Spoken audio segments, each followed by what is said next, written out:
નમસ્કાર વિદ્યાર્થી મિત્રો, ગયા પીરિયડમાં આપણે ડિસ્ક્રાઇબિંગ રીઝન શીખાતા. આજે આપણે ડિસ્ક્રાઇબિંગ પ્લેસ શીખવાનું છે.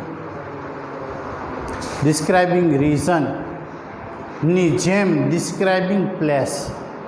ડિસ્ક્રાઇબિંગ પ્લેસ એટલે શું? પ્લેસ એટલે જગ્યા.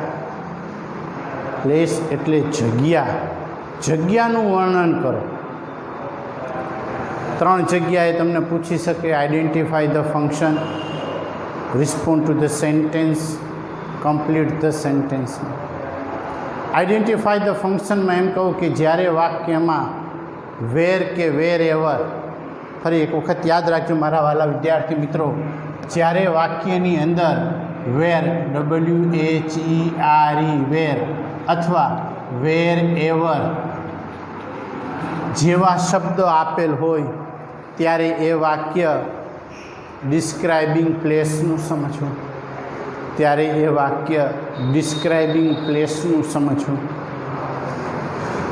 એનો નિયમ યાદ રાખજો બેટા.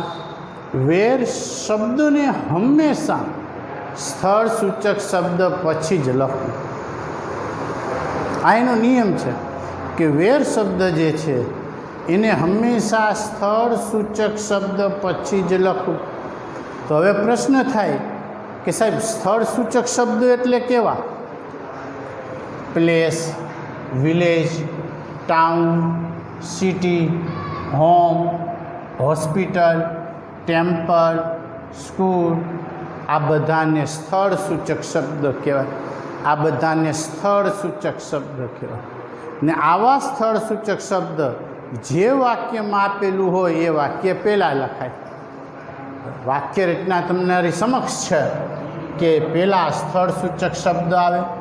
આ સ્થળ સૂચક શબ્દ લખ્યા પછી વેર શબ્દ લખવાનું. આ સ્થળ સૂચક શબ્દ લખ્યા પછી વેર લખવાનું અને પછી બીજું વાક્ય.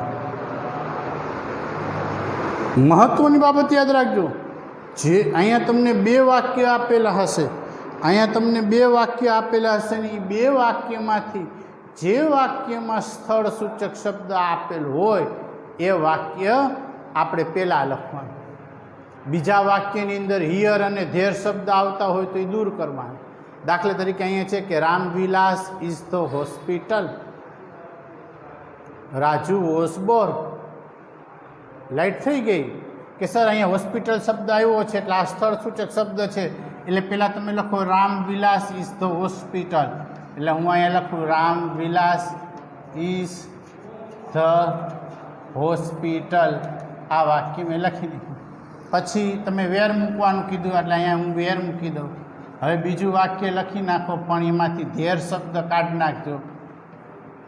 Raju was born. Ramvilas is the hospital where Raju was born. Porbandar is the city Gandhiji was born there. તો સર અહીંયા સિટી શબ્દ છે એટલે પહેલાં આ વાક્ય લખવાનું.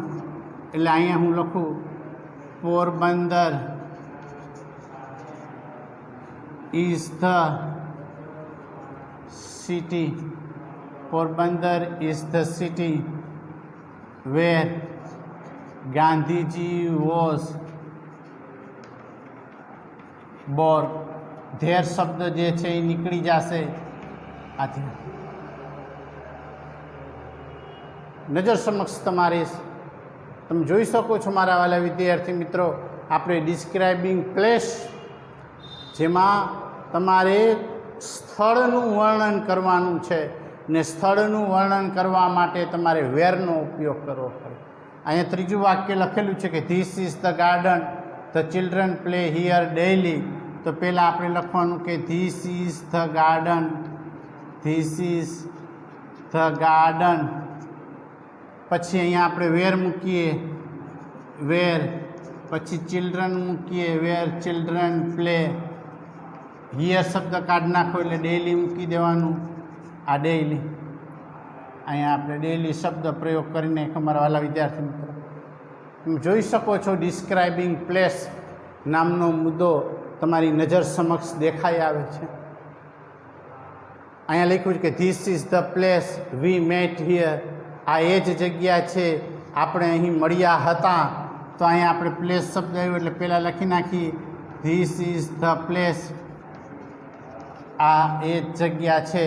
અહીંયા પછી હું વેર મૂકું, વેર વી મેટ, હિયર શબ્દ નીકળી જશે. આ હિયર શબ્દ આપણે કાઢી નાખ્યું. મારા વાલા વિદ્યાર્થી મિત્રો, તમારી નજર સમક્ષ તમે જુઓ કે આપણે વેરનો ઉપયોગ કેવી રીતે કરીએ છીએ.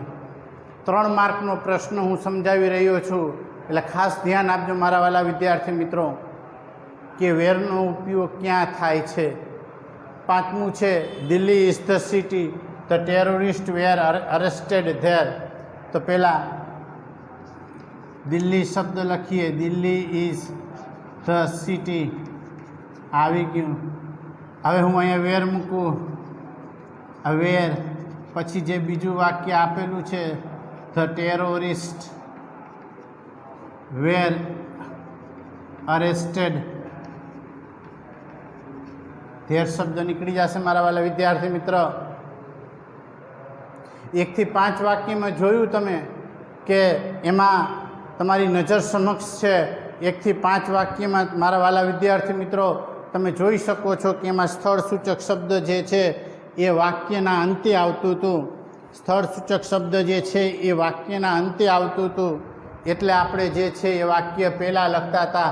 અહીંયા તમે જોઈ શકો છો કે હોસ્પિટલ છે, સિટી છે, અહીંયા ગાર્ડન શબ્દ છે, અહીંયા પ્લેસ શબ્દ છે, સિટી શબ્દ છે, તમે જોઈ શક્યા છો આ 5 વાક્યમાં કે જેમાં વાક્યના અંતે તમને સ્થળ સૂચક શબ્દ આપેલું હતું. જ્યારે 6થા વાક્યમાં સ્થળ સૂચક શબ્દ પહેલાં છે તો મૂંઝાવાનું નહીં, પહેલાં સ્થળ સૂચક શબ્દ લખવાનું. અહીંયા સ્થળ સૂચક શબ્દ સ્કૂલ છે, આ સ્કૂલ, સ્કૂલ શબ્દ લખી નાખ્યું એટલે નિયમ પ્રમાણે વેર મૂકવાનું, આ વેર મૂકી દીધું. પછી કીધું કે બીજું વાક્ય લખો, તો અહીંયા બીજું વાક્ય આપણે લખી નાખ્યું વિલ સ્ટડી, આ લખી નાખ્યું. પછી છેલ્લે આપણે ઇઝ ફિક્સ્ડ ઉમેરી દેવાનું, ઇઝ ફિક્સ્ડ. સર આ તો ડિસ્ક્રાઇબિંગ રીઝનની જેમ જ. હા મારા વાલા દીકરા, ડિસ્ક્રાઇબિંગ રીઝનની જેમ જ અહીંયા છે. જો તમે 7મું વાક્ય, તો 7મા વાક્યમાં પણ તમને ખ્યાલ આવશે. અહીંયા ધ પ્લેસ શબ્દ આપેલું છે, આ ધ પ્લેસ. પછી અહીંયા તમે વેર મૂકો, આ વેર, વેર મૂકીને બીજું વાક્ય વી સેલ, અહીંયા ડાય મૂકો. પછી ઇઝ અનનોન, ઇઝ અનનોન શબ્દ પ્રયોગ કરી નાખો, આ ઇઝ અનનોન. તમે જોઈ શકો છો મારા વાલા વિદ્યાર્થી મિત્રો, ડિસ્ક્રાઇબિંગ પ્લેસની અંદર આપણે જે છે કેવી રીતે વાક્યની અંદર વેરનો ઉપયોગ કર્યો એ તમે સ્પષ્ટ રીતે જોઈ શકો છો. આ હું તમને બહુ સરળતાથી સમજાઈ જાય એટલે હું તમને આવી રીતે લખીને સમજાવું છું કે ભાઈ ધ રીઝન શબ્દ હોય એટલે વાય આવે, સ્થળ સૂચક શબ્દ હોય તો વેર આવે. આ સામાન્ય વસ્તુઓ જે છે આ તમને પૂછી શકે એટલે સરળતાથી યાદ રહીએ. પાછું ભૂલ સુધારો એમાંય આવે, એડિટિંગ, ભૂલ સુધારો એમાં પણ તમને આ 1 માર્કનું પૂછી શકે. એટલે ખાસ મારા વાલા વિદ્યાર્થી મિત્રો જોઈ લેજો. ન સમજાય એવું કોઈ વસ્તુ નથી, માત્ર શબ્દો યાદ રાખવાના છે, એ યાદ રહી જશે. એટલે ખાસ જોવાનું, ધ રીઝન શબ્દ હોય તો વાય આવે, સ્થળ સૂચક શબ્દો હોય તો વેર આવે. થેન્ક યુ વેરી મચ મારા વાલા વિદ્યાર્થી મિત્રો.